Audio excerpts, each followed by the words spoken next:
Hey everyone, welcome back to the channel. Today with a video about the all-new BMW X4. As always, I will go over the technical specs, the general spec of the car, show you the inside, and take you with me on a ride and tell you about how the car performs, how it feels, if there are any negative sides of this car. So stay tuned and enjoy the video.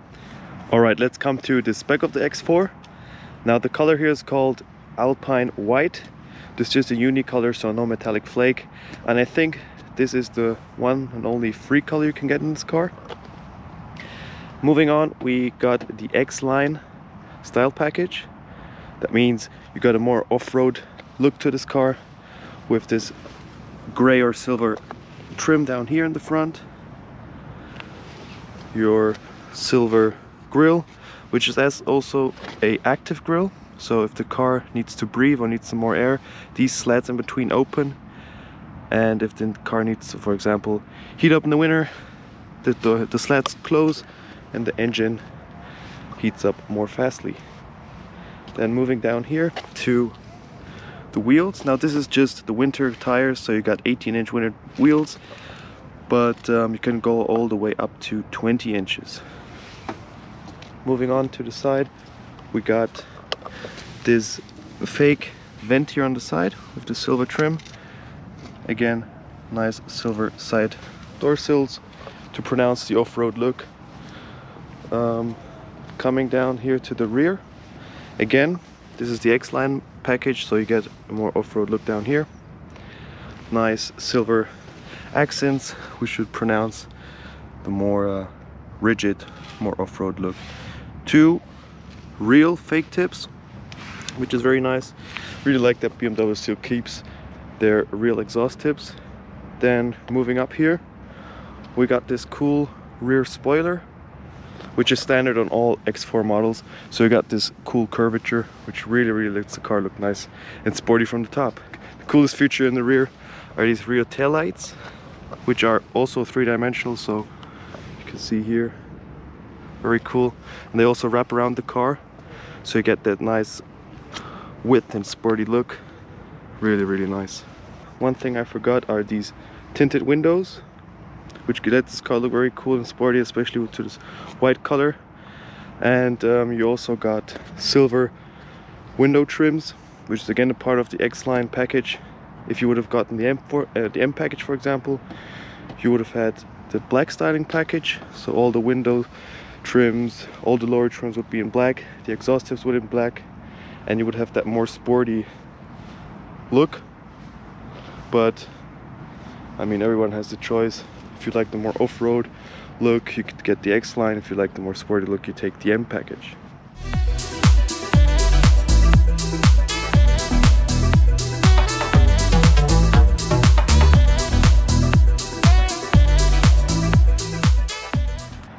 Coming to the technical specs of this car. Now this model right here is the X420D. That means you got an inline 4-cylinder 2-liter engine, which produces around 190 horsepower and 400 newton meters of torque. This model right here is paired to an 8-speed automatic transmission and has a full all-wheel drive system called the X-Drive by BMW, and it's good for a 0 to 100 kilometers an hour time of 7.9 to 8 seconds, which is actually not that fast, but if you consider how heavy this car is and how big, it is not too bad. And if that is too slow for you, you can still get more powerful models like the X430D, the X440i or D, or if you want to go all out, you can get the X4M with that beautiful straight 6 3-liter engine. Alright, now coming to the interior of this X4. So you got the keyless go. That means you keep your keys in your pocket, you put your hands right here, and the car unlocks. Very nice feature. Now you're greeted by this black leather / cloth interior, which is here on the door. You got this nice cloth mesh, which is very high quality, not too cheap. This nice leather armrest with the gray contrasting stitching. Then up here you got the brushed aluminum side design parts with the integrated ambient lighting. Then your aluminized door controls, window controls, mirror controls. Looks very nice, very high quality. Then coming here to the seats, these are actually the BMW sport seats, which you can see by these thick side bolsters. And very nice, very comfortable seats. Especially I love it in the winter when the centerpiece is cloth or Alcantara. So when you get in the car and the car is cold, you don't get a shock when stepping in. Again, you got this nice side leather bolsters, your contrasting gray stitching, and your full adjustable seat. So that means you got the leg extension right there, your seat controls, your side bolsters, you could pump them up to your preferences, and you also got your lower back or lumbar support. So now stepping in, we shut the door. Stepping in, we are greeted by this beautiful interior right here. This is also the X-Line interior. That means you got this beautiful standard BMW fully leather wrapped steering wheel, your aluminized or galvanized controls right here, which control the infotainment and your screen in front. Here behind there you got your shift pedals, also very nice metallic look to them. However, the rear is plastic.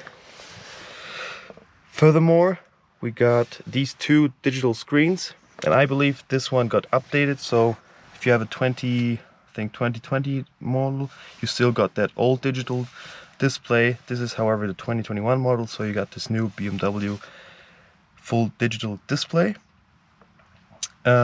which is very nice. However, it's not too customizable. I'm sure you've seen a lot of videos, so BMWs in general are not that customizable, for example, like a Mercedes system or the Audi systems. So you always got these two gauge clusters, your engine RPMs and your speed, and you cannot, for example, have a full map or other features displayed on the screen. So now coming to the infotainment system, I'm just going to go give you a quick overview. My personal favorite is the BMW system because you have 3 different ways to control the system: touch functions, swivel wheel, and your voice commands. That's beautiful.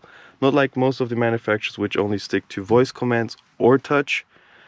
In most cases the system is a little too laggy. For example, VW systems, you press a button and it takes a few seconds. This is very responsive, as you can see right here, almost like the Mercedes touchscreen systems. And the voice command is great too.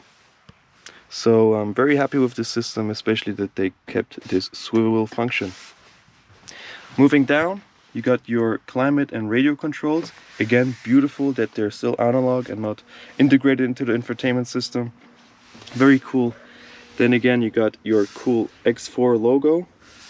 Nice touch, so you know you're in the X4, not the X3, because interior wise this is very similar or identical to the X3 model. So there you got a small reminder that you're in the X4 more sporty model. Opening up this cubby space, you got your charging pad for your wireless charging phone, your USB Type B port, and 2 cup holders right here, which are decent size, not too large, not too small, but very nice. Then moving on, you got this famous BMW gear shifter right here, your car controls, for example, your sports settings, traction control, park assistant, cameras, etc. And your hill descent control, because this is an X-Drive model or the X model, so it has to have some kind of all-terrain configurations. Here we got decent sized cubby space and your full leather armrest. Alright, now coming to the rear of the car. Now this being the X4, you got that more coupe-like look. That means you get some less headroom, but not too bad. You still got a decent amount. But I think that everyone expects that when you get your X4, that it has less rear headspace. Now stepping in, again, you got that cool X logo right here. Your nice blue ambient lighting, full aluminum side door trims, and same as the front, your leather and cloth combination right here. And when it comes to your rear passenger space, now this seat is not completely set to my size.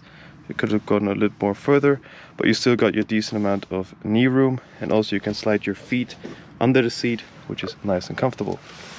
Down here we got your one or single zone climate controls for your rear passengers, very nice, and 2 Type-C ports to charge your phones. Then you got this center armrest right here. Pull this down.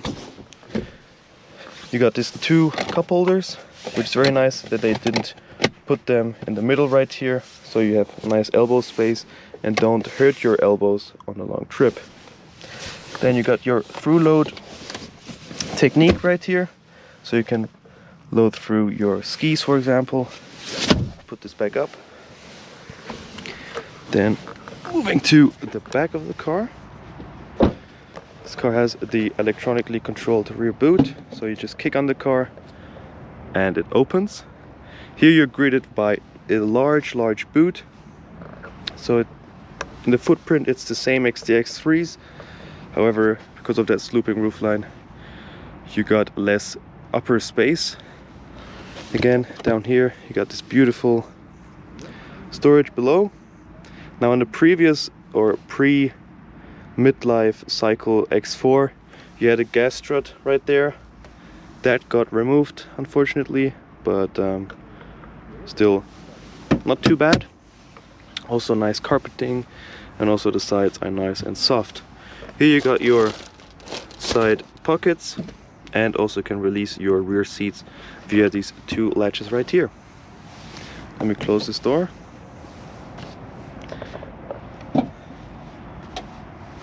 Alright, now let's step back into the car and let me take you with me on a drive and tell you all about this car.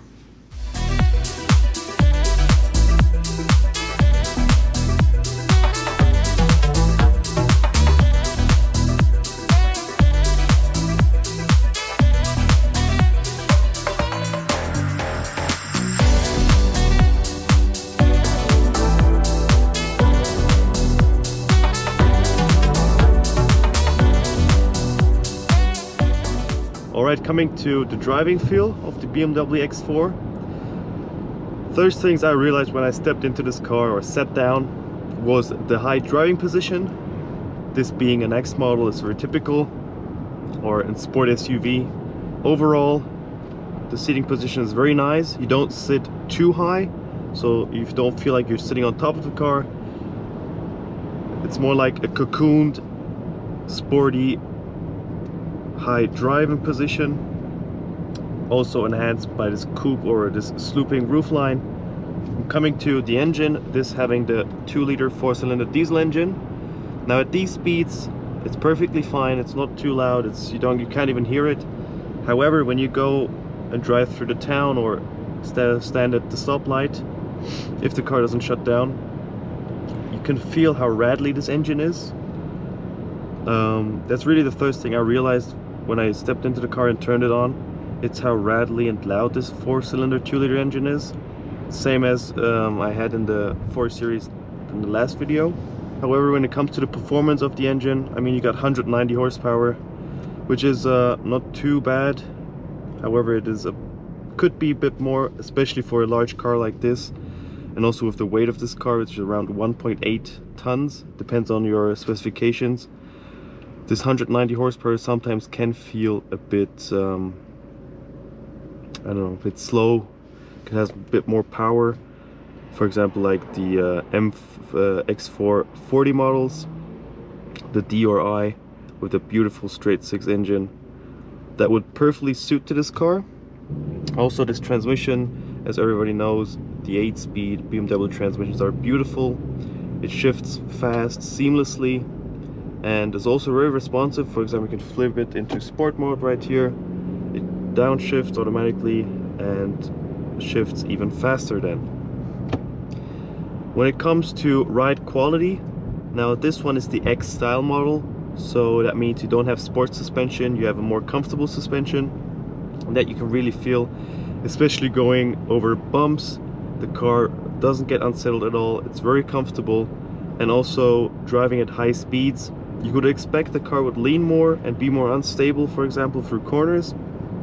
Yeah, of course, it's not that stable like, for example, if you got the M Sport suspension, but still it's pretty decent. Nothing too concerning or unsettling. So very beautiful suspension, and you can also get an adaptive suspension. There the car would be even more comfortable and more capable, but this standard suspension is perfectly fine for your everyday use. When it comes to user experience, for example, the iDrive system, very user-friendly, I would say, because you can control it through this iDrive system right here, the controlled wheel wheel. You can use your voice commands.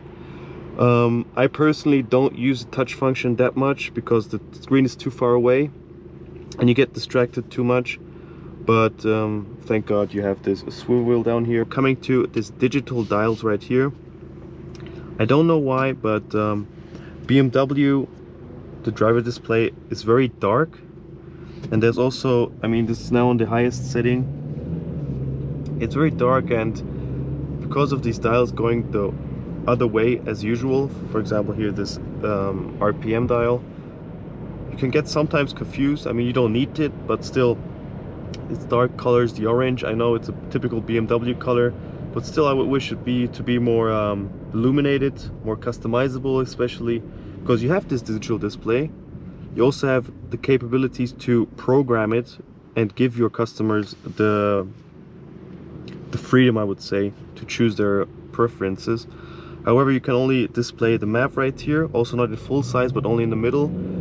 And on the side you can have your speed, your power output, your gauge, your gears and everything, which is nothing too fancy. I mean, every other model can do that. But for example, Mercedes or Audi, you can really customize your screens. You can show the full map, you can show your full assistance, or only show your speed and show some other information on the right. I would have wished that BMW in the future changes that, because all models right now have the same digital dials and they are all not great when it comes to customization. I'm not sure if you can see, we got this full heads-up display, and I personally think also there BMW is lacking a bit behind Mercedes or Audi, for example. You don't have this augmented reality in this model. I think in the new iX models they have it included, but now you don't have this augmented reality where it shows you the portrait or the portrayal on the streets where you can drive. For example, in Mercedes models, when you drive in your heads-up display, it shows blue arrows on the road in front of you. Here you don't have that, you just have your typical heads-up display. Now when it comes to overall visibility, it's not too bad. You got these two large side door mirrors. However, you got this thick side pillar right here, the A-pillar, which is very large, so you got that huge blind spot right there. And also the rear view window, it is large in the size, but because it slopes down so much, you only have that small slot in the rear, which is normal for a coupe style model. Nothing unexpected, I would say, but still, you don't have the greatest visibility at the back. Also, when you watch to the rear, you got that small window and the C-pillar, which helps in some way to give you a bit of better visibility, but still, this car doesn't have the greatest visibility. When it comes to the assistance packages in this model, you can have the whole 9 yards. So when it comes to blind spot monitoring, autonomous driving, parking assists, all the 9 yards, you can have everything in this car. And the system from BMW really works very well. In the 4 Series I had last week, if you want, you can check out that video. That car had the full autonomous system and it worked beautifully, especially on in traffic or following the car in front. It also steered for yourself. You only had to touch the steering wheel every few seconds, which is very nice, very sophisticated system. Not as sophisticated as, for example, the Tesla Autopilot, but still very good system. So now we're on the Autobahn. Let me put this car into sport right here. Flick the shifter to the left and let's pick up some speed. Now as you can see, the the car, picks up speed pretty decently, not too fast, like for example, I don't know, the 440i models would do, or the 440d models would do. That's what I say. It's pretty decent, but nothing too special. It's just enough for your everyday use. Now, unfortunately, the Autobahn is pretty busy today, so we'll see if I'll find a stretch which is free so I can accelerate. Now this car has a top speed of 230 or 235, which is pretty decent for the model or the engine size and this weight of this car. And when it comes to corner handling or overall handling in tight roads, this car is not made to fly around bends and race up a hill, obviously, but still, especially with this X-Drive system, the distribution is more leaned towards the rear of the car, the rear axle of the car, so you still get that sporty feel all BMWs have. And also this car pulls you beautifully out of corners because of this all-wheel drive system. That all-wheel drive system is very, very nicely dialed in. And I believe also if you, for example, had some more snow or some muddy parts, this car would also handle beautifully, because the X-Drive system is known to be good in the snow and in the mud, but only a few people ever experience that in their models. Alright, thank you everyone for watching my video about the X4 20D. I hope you enjoyed the video. If so, leave a like, subscribe to stay tuned for all my newest uploads, and I hope to see you soon in my next video. Take care and stay safe. Bye bye.